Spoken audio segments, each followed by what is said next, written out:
Welcome to story time. I've got a book to read you today that my friend let me borrow. She dropped off a bunch of books, most of which I didn't have. So a new library of books to share with my little friends out there in the internet land. This one is called The Leaf Men and the Brave Good Bugs. I've never read this story, so I'm excited.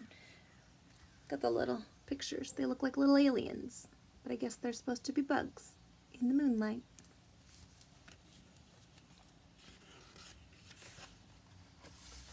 Make sure we're not missing a page here. Okay.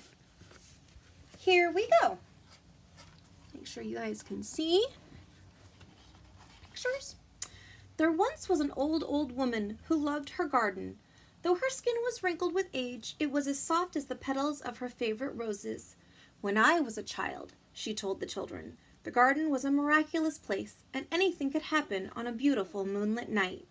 She looked at them sadly, but that was so long ago, I can hardly remember. There's Grandma with her 2 grandkids. One day, the treasured rose bush grew sickly, and so did the old woman. She stayed in bed, and the flowers grew dry from thirst. They began to shrivel and die. The children were sad and uncertain. So were the insects of the garden.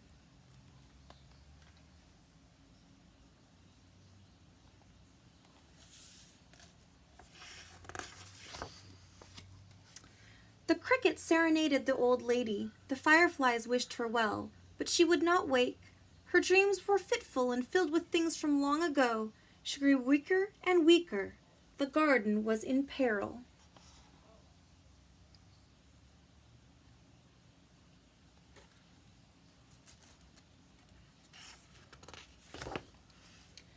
You must call upon the Leaf Men, said the mysterious long-lost toy.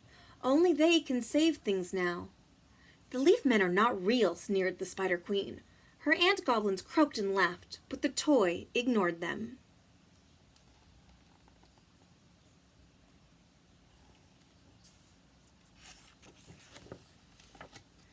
To call the Leaf Men, the toy explained, one must climb the highest tree, and as the full moon touches the topmost branch, sing out low and sure, Leaf Men, we are in need. The insects had never known the toy to speak. For countless days and nights he lay silently in the grass, lost and forgotten. His mystery had never been solved.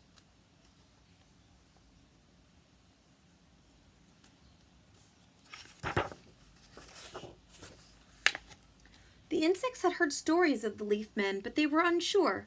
It would be a perilous journey to the top of the tree. No garden bug had ever gone so high. A tiny troop of doodlebugs assembled. We of the Doodlebug Guild will face what must be faced, their leader proclaimed.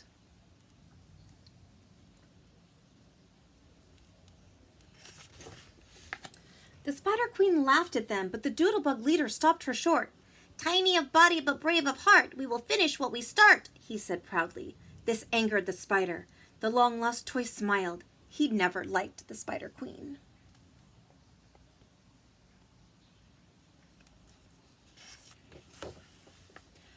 It was windy as the doodlebugs began their climb. A storm was brewing. The other insects wished them well, but wondered if they could make it. See them climbing up the tallest tree. Night fell as they journeyed ever upward. The moon appeared through swiftly moving clouds. The wind grew stronger, but the doodlebugs were not afraid. They chugged along, racing with the moon to the top of the tree. A tiny train of brave, good bugs. See the moon smiling down on the bugs?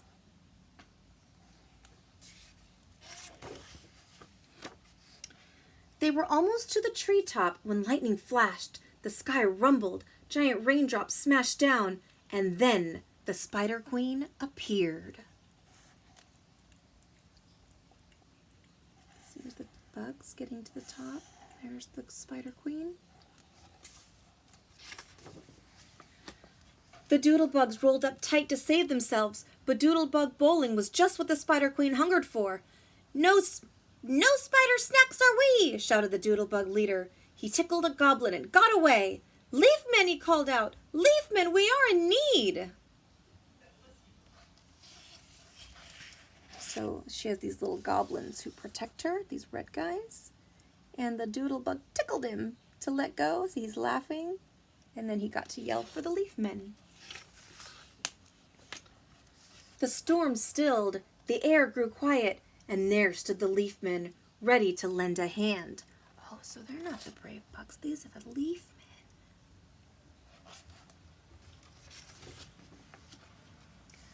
From branch to branch the battle raged. With arrows made of thistle, the Leafmen shot the spider through the heart. Her goblins fled in horror. The valiant Leafmen then whisked the doodlebugs earthward by way of Luna Moth.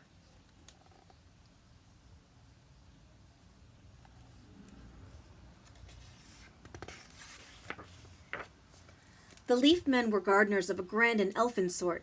They sewed leaves back on, turned brown stalks green, and made the rosebush bloom like new. "Tiny of body, but brave of heart, we always finish what we start," sang the doodlebugs as they helped.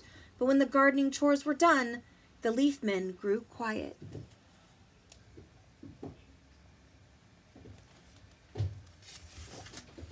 "The Spider Queen at last is dead," they told the long-lost toy, "and only you can save things now."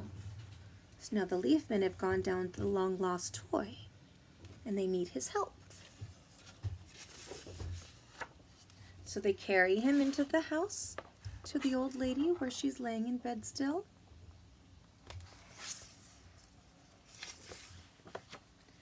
At dawn, the old woman finally woke. Her eyes lit up. "My little metal man," she whispered. "You've been lost for so long." She had not seen him since she was a little girl. "I'd almost forgotten you," she sighed. She smelled the rose in his tiny hand. Then she saw footprints on the windowsill and smiled.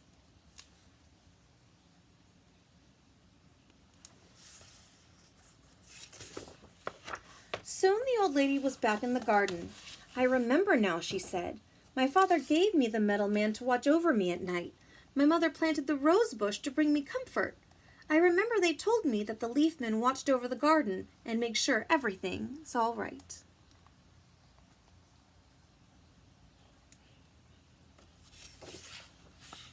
"Is that true?" asked the boy. She smiled and hugged them both. "Things may come and things may go," she said. "But never forget, the garden is a miraculous place, and anything can happen on a beautiful moonlit night."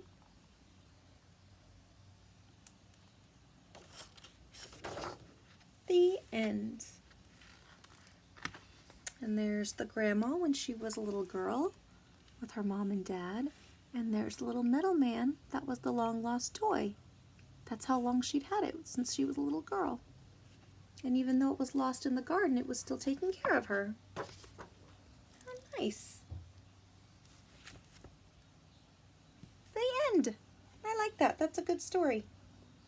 All right, my friends. I will see you on the next book.